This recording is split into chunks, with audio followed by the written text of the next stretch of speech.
여야 현역 의원들과 정치권 현안들을 자세히 짚어보는 전지적 현역 시점. 오늘은 김용태 국민의힘 의원 순서입니다. 안녕하십니까? 네, 안녕하세요. 포천 가평 김용태입니다. 예, 잘 돼가십니까? 국감 준비? 열심히 하고 있습니다. 예, 첫 국감이고요. 예. 부담스러우시죠? 아무래도 저는 이제 교육위원인데 예. 교육위가 굉장히 많은 현안들이 있습니다. 예. 리모트 통합, 의대 정원 증원 예. 또 여러 가지 있는데 또 마침 민주당은 예. 여기서도 이제 여사와 관련해 가지고 예. 또 연구윤리 그 예. 논문 여사 논문과 관련해 가지고 예. 증인을 또 단독으로 예. 채택했어요. 그래서 저희가 사실 예. 이렇게 뭐 공정하게 하려면 예. 그러면 이재명 대표에 대한 논문이라든지 예. 조국 대표와 관련된 예. 자녀분들과 관련된 논문과 관련해서 같이 증인 참고인을 채택하겠다고 예. 했는데 그건 또 불발이 됐습니다. 예. 의대 증원 문제는 여당의 어떤 뭐랄까요 입장은 뭔가요 지금 어떻게 접근하시나요? 일단 2025년에 대해서는 예. 저희 정부 안대로 가고 예. 26년부터는 여야 의정에서 예. 충분히 논의할 수 있다가 원론적인 말씀 드릴 수밖에 근데 없을 것 같습니다. 25년도 지금은 뭐 의대 단체들은 안 된다는 건데. 조금 전에도 이제 바깥에서 헌진 교수 나누고 왔는데 예. 아무래도 이제 25년도 정원 증원했을 때 예. 의학 교육에 대한 교육 자체가 불가능하다는 게 지금 의사들의 주셔가지고 귀담아 듣고 왔습니다. 예. 지금 교육이시니까 마침 예. 의사분들 자주 만나셔가지고 좀 심도 있게 한번 좀 해법을 좀 찾아보시죠. 알겠습니다. 국민들은 정말 기다리고 있습니다. 예. 그렇죠. 어떤 지금 종류의 아무래도 정부 현안이 의료 의대 문제이기 때문에 중요하게 보고 있습니다. 국민들은 정말 정부 여당이 어떤 해법을 제시하기를 기다리고 있습니다. 예. 자, 오늘 얘기를 좀 들어가면요. 김 의원님은 친한계입니까 혹시? 당연히 저는 당 대표께서 한동훈 대표니까 친한계이기도 하고 대통령께서는 윤석열 대통령의 친윤계이기도 하고. 왜냐하면 제가 이걸 가끔 갑자기 뜬금없이 여쭤보는 깜짝 놀랐습니다. 왜냐하면 김건희 여사 사과 요구하셨죠? 예, 그렇습니다. 친윤계에서 친한계 사람들이 그냥 하는 일이다 이렇게 평가를 해서 제가 그냥 그걸 여쭤봤습니다. 뭐 꼭 그렇진 않은 것 같습니다. 제가 의원분들하고 이제 의원분들이 주말에 지역구 내려가시잖아요. 그러면 주말에 이제 각 지역에서 많은 이야기 듣고 올라오셔서 월요일이면 다시 여의도로 이제 모이시는데 티타임 할 때 보면 많은 의원들이 여사에 대한 지역구에서의 비판을 듣고 오신다라는 이야기들 많이 하세요. 그래서 공감대가 어느 정도 형성되어 있을 거라고 생각합니다. 예, 그렇습니까? 친윤계 의원들도 그렇습니까? 예, 제가 알고 있는 몇몇 의원들도 이야기를 그럼 했습니다. 친윤계 의원님들은 용산 가까이 가시면 친윤으로 했다가 지역구 가시면 약간 그 대통령실이라든지 본인들의 그 소통 창구가 있으실 거고 그 라인대로 아마 다 건의하고 계시지 않을까 생각이 듭니다. 그러면 공식적으로 어떤 사과 요구나 이런 게 있을 가능성이 있습니까? 공식적으로 당 차원에서 그건 대표께서 아마 말씀하시지 않을까 생각 들고요. 아무래도 당 차원에서도 그건 제가 당직을 맡은 사람이 아니기 때문에 뭐라 말씀드리기가 좀 어렵고. 용산에 오늘 반응 보셨습니까? 예, 뭘 사과란 말이냐 도대체 어떻게 느끼십니까? 약간 법적인 문제에 대해서 물론 그 명품백 관련해서 불기소 처분을 받았고 또 용산에서는 도이치모터스 이 관련해 가지고 여기서 사과를 하게 되면 용인하게 되는 그 일이 될 수도 있고 이 법적으로 문제가 될 수도 있으니 어렵다라는 취지의 말씀이었던 것 같은데 뭐 그 부분도 이해가 되는 부분이 있습니다만 저희는 정치를 하는 사람들이잖아요. 그러면 여사께서 그동안 일련의 과정들에 대해서 국민들께 한번 입장을 말씀드리고 또 그렇게 한 뒤에 공개 행보를 하는 것이 여사에 대한 활동 반경도 넓어질 것이고 비판도 줄어들 것이라고 생각합니다. 김건희 여사 문제를 어떻게든 정리하고 나가야 된다. 저 그렇게 생각합니다. 그런 분들이 당내에서 김 의원님 주관적으로 평가하기에 어느 정도 비율입니까? 다수판 전 대체적으로 비슷한 그렇다고 보십니까? 근데 김건희 여사 문제를 정리한다는 말씀은 거꾸로 다시 어떤 사과 요구, 사과 정도입니까? 아니면 다른 어떤 것도 포함됩니까? 방법론에 따라서 많겠지만 대부분은 입장 표명 정도로 생각을 하고 계시거나 혹은 공개 행보를 좀 줄이시거나 예. 뭐 이런 입장들이 있었던 것 같습니다. 저도 어떤 구체적인 뭐 여론조사 자료를 지금 가지고 있는 건 아니지만요. 예. 제가 이렇게 여러 분들을 만나고 언론에 있다 보니까 제가 느끼기에는 사과한다고 되겠느냐 이런 여론이 굉장히 높거든요. 그 부분에 대해서 어떻게 생각하십니까? 뭐 그 부분도 이해가 되는 부분이 있고요. 아무래도 이제 야당의 정쟁에 말려들 수 있다라는 의견들이 있는 것도 전 이해가 됩니다만 저는 지혜롭게 했으면 좋겠어요. 어떻게 하는 게 지혜롭게 하는 걸까요? 많은 국민들이 우리 정치를 볼 때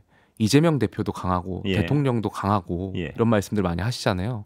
때로는 한번 숙이고 또 끌려가는 모습도 보여드리는 것이 저는 권력자로서 또 정치인으로서 지혜로운 자세이지 않을까에 대한 생각이 있습니다. 어떤 일각에서는요.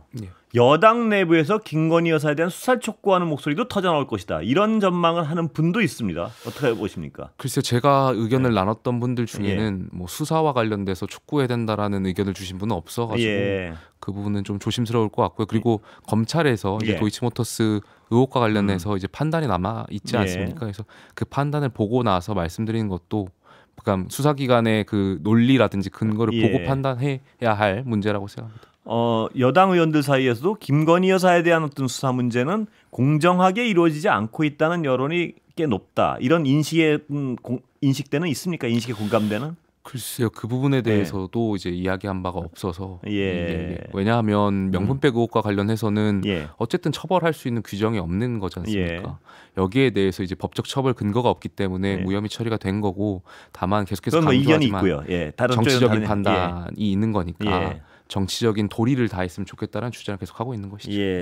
그렇습니다. 그 어떤 처벌 근거가 없다는 건 또 다른 쪽에서는 전혀 다른 해석을 하니까 그건 해석의 문제니까 제가 뭐 더 여쭤보지는 않겠습니다. 그런데 지금 재의결 부분은 어떻게 보세요? 저는 단일 대우로 갈 수 있습니까, 여당 의원들? 부결이 될 거라고 생각합니다. 왜냐하면 이탈표는 없을까요? 보시기에 어떻습니까? 이탈표 없을 거라고 생각되고요. 왜냐하면 특검이라는 것이 결국에는 사법권의 정치권이 개입을 하는 거잖아요.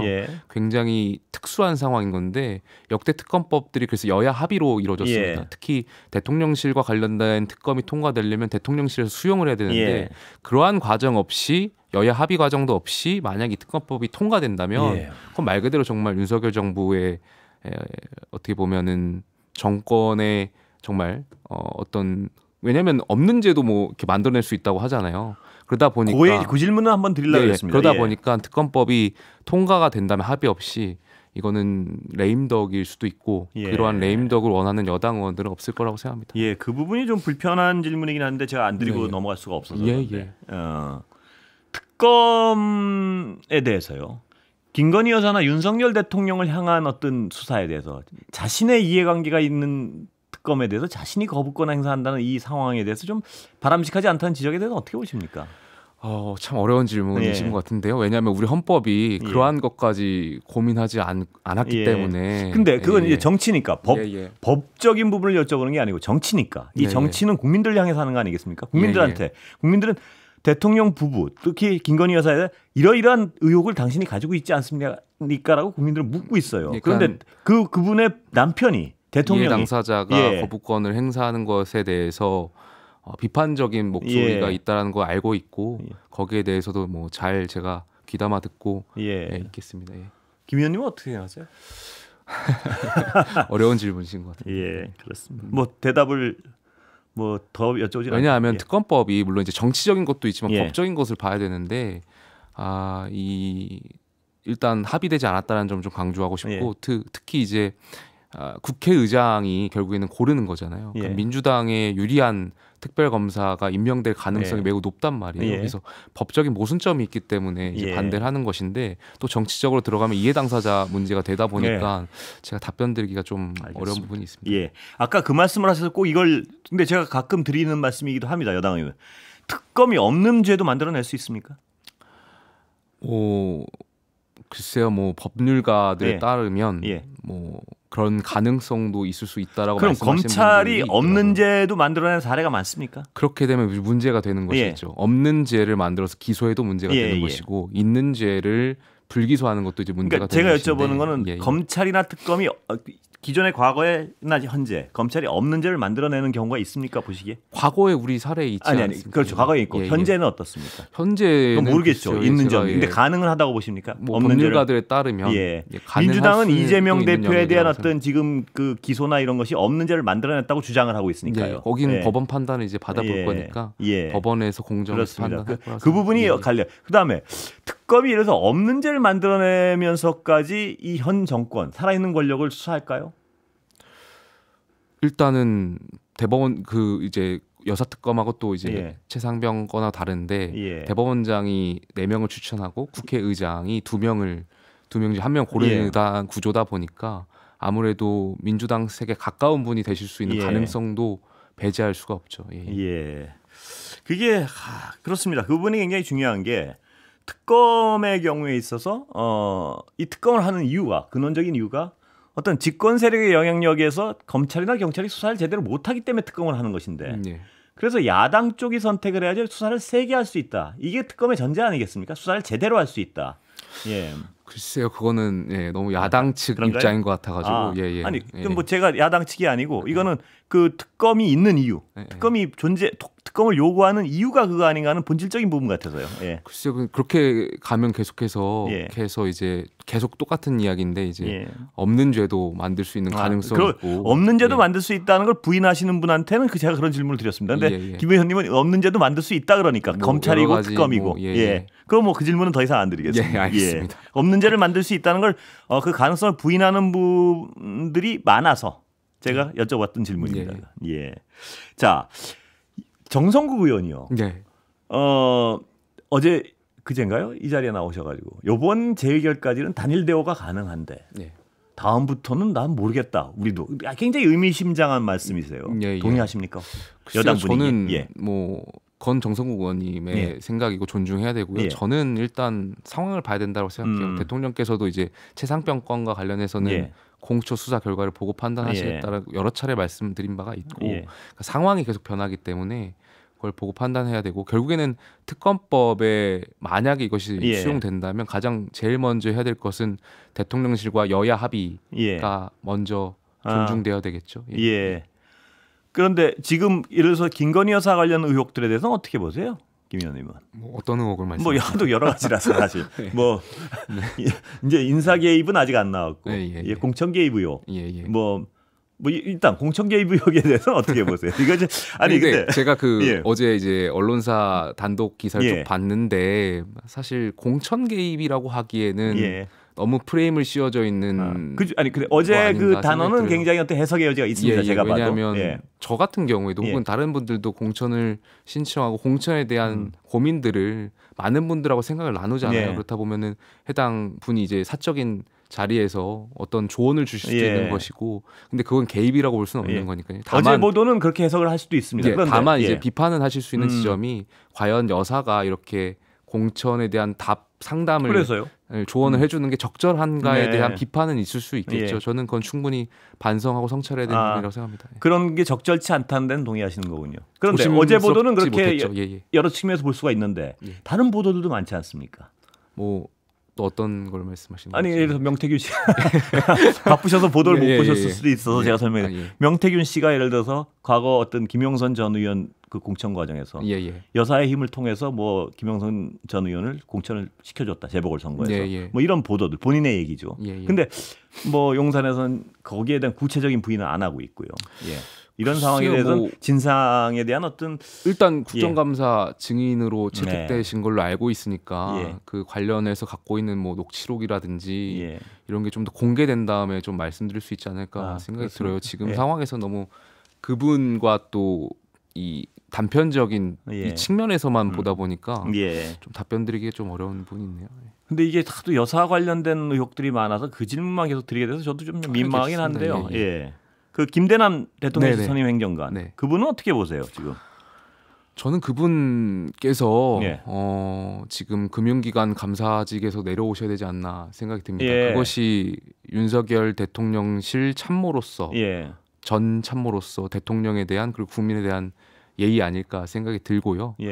그분이 이제 탈당도 했고 만약에 금융기관에서도 사퇴를 하신다면 저희 당에서도 진행 중인 감찰도 여기서 마무리하는 게 맞지 않나 생각이 듭니다. 예. 근데 그분 관련해서 또 여사가 그 자리를 만들어줬다는 의혹이니까. 예.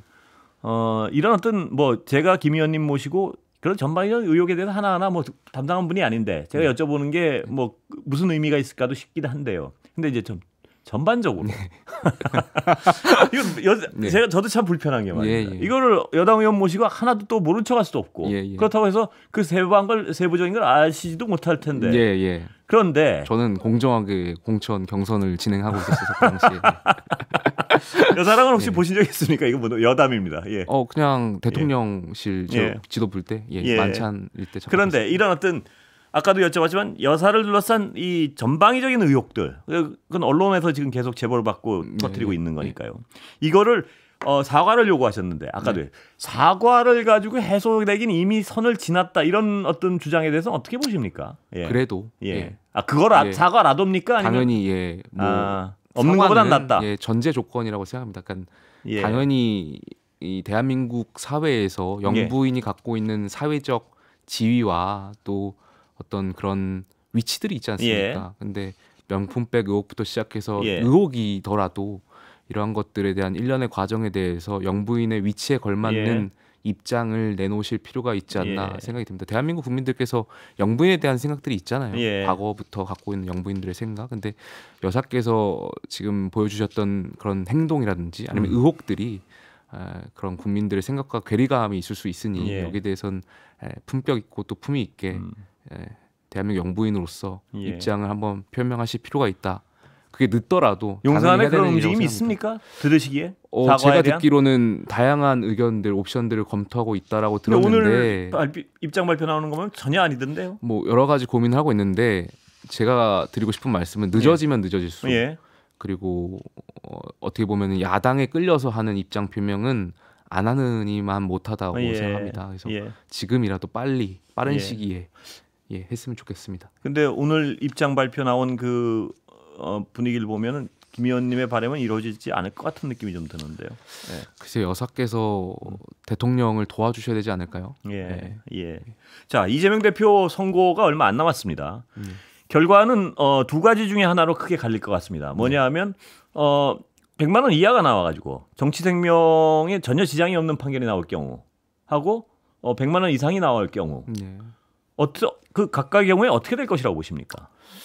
그러니까 판결은 무죄 추정의 원칙이고 우리가 그 법적 테두리 안에서 3심제를 다 보장해 드려야겠지만 만약에 1심에서 유죄가 나온다면 야당 지도자로서의 역할은 어렵지 않을까 생각이 듭니다. 왜냐하면 100만 원 이상 형이 나왔을 때 이제 공직선거법에 의해서 약 430억의 돈을 민주당이 환원해야 되고 이게 현실적으로 딱 됐을 때 민주당 의원들의 동요나 분열이 더 심해질 거라고 생각합니다. 그런데 만약 그 논리로라면 3심제를 무시하고 1심만 가지고도 그런 효과가 있을 거라고 보시면 만약에 별다른 혐의가 없이 나오면 그때는 완벽한 국정 파트너로서 인정을 하고 그동안의 어떤 그 검찰의 혐의에 대해서는 깨끗이 잊어버리고 어떤 대화의 상대로 되고 이렇게 되는 겁니까? 아무래도 만약에 이제 무죄로 1심에서 나오게 된다면 이재명 대표가 더 힘을 받을 수밖에 없는 상황에 놓여지겠죠. 그건 여당의 입장보다도 아마 그렇게 국면이 흘러갈 거라고 생각 들고요.